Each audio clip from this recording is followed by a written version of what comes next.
Nick Compton, how my old partner Alastair Cook dragged himself back into form.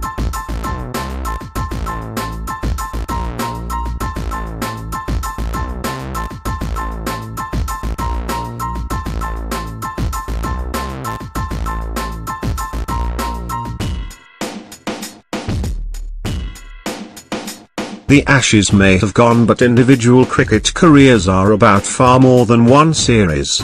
And to watch Alastair Cook pull himself out of some serious depths in Melbourne has been nothing short of inspirational. It was disappointing that for all the talk about fast bouncy pitches, the MCG track fell a long way short, just as the Brisbane wicket had. England's best batting displays have been on the two slower wickets, which doesn't come as a surprise, but it's something that the tourists will want to improve upon next time round. Another repeating storyline in this series has been Steve Smith delivering when it matters most, and he did so once again in Melbourne.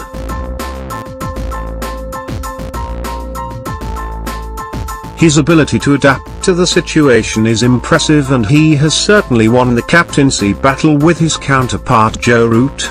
But for me, this match was about my former opening partner Alastair Cook. There is so much to be said for people who can produce the goods when all outside forces seem to be against them, but I knew Cook could do it. In my fourth test preview, I called for him and Stuart Broad to be given the chance to pull themselves out of their poor form. You have got to entrust senior players, give them that opportunity, and I was really glad to see them supported. They rewarded the selectors by digging deep to find that resolve. Anyone thinking Cook was going to lie down and not play a big part in any of the 5 tests was just silly. I found some of the articles and comments on Twitter very amusing. People who say he is finished and should be dropped know little about the game.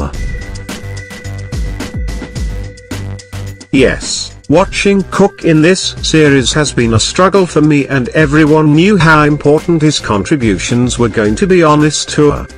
But to hear him describe his form as embarrassing was quite a statement for the all-time leading England batsman.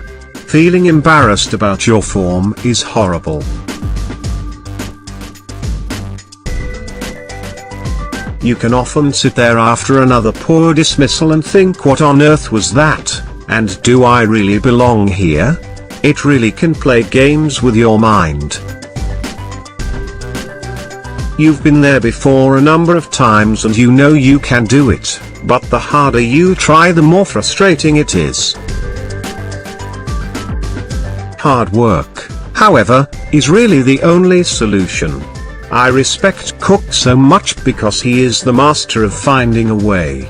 His average for this Ashes series before this recent gargantuan effort was a miserable 11. But that can happen as an opener. Opening the batting in any form of cricket is a tough ask.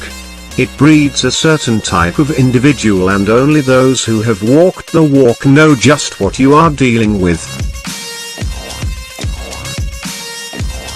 I can assure you it may have been tough watching for the spectators and fans, but try being the actual player.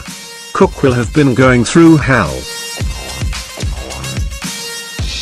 The lines of success and failure in cricket are so small, often so much smaller than anything you can see or analyze on TV. There is a hair's breadth between those two imposters. And that makes opening the batting even more difficult emotionally, as you enter the stage with the score on 0 and you and your team at its most vulnerable, against the best bowlers holding a new ball. And for Cook to come out at the MCG in that situation, having had such an embarrassing tour to date, must have been so daunting.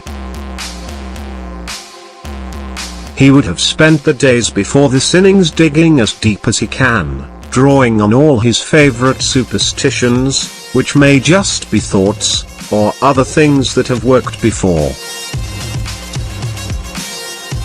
Technically, Alastair has a few moving parts to his game. Balance for any batsman is really the only thing that matters, and to achieve this, like any player, he will have spent hours honing his natural movements. This is different for everyone. I like to stand still and react to the ball, whereas Alastair has a rather exaggerated back on across movement. But when things aren't working, whatever your approach, the game becomes incredibly difficult. Alastair needs rhythm and relies on his movements back into the ball to happen while his hands work relative to that movement. Watching before this match, his hands and feet were moving at the same time, which meant he had no stability. His movements looked laboured and he lacked conviction. The tricky thing is, he would have known that, he would have spent hours trying to get that feeling back. But ultimately for me it comes down to drive, sheer hunger and determination. And this he has in abundance. Technique and ability without that count for nothing. I truly put down any success I achieved in the game to that alone. I love hearing Cook say how emotional he felt after his 100, because it shows how much it means to him. He still has huge pride in his performance, and that is healthy to see. The big question for Alastair now will be, how many times can he keep dipping into the well, hoping the combination of hard work and the help of the cricketing gods will come to the fore.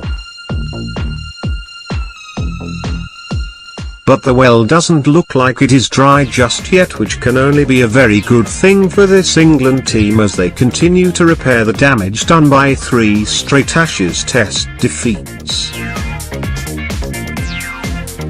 However, the fear of a whitewash mark next to the England players' names forevermore clearly drove them to the best display they have shown on this tour. Now bring on Sydney.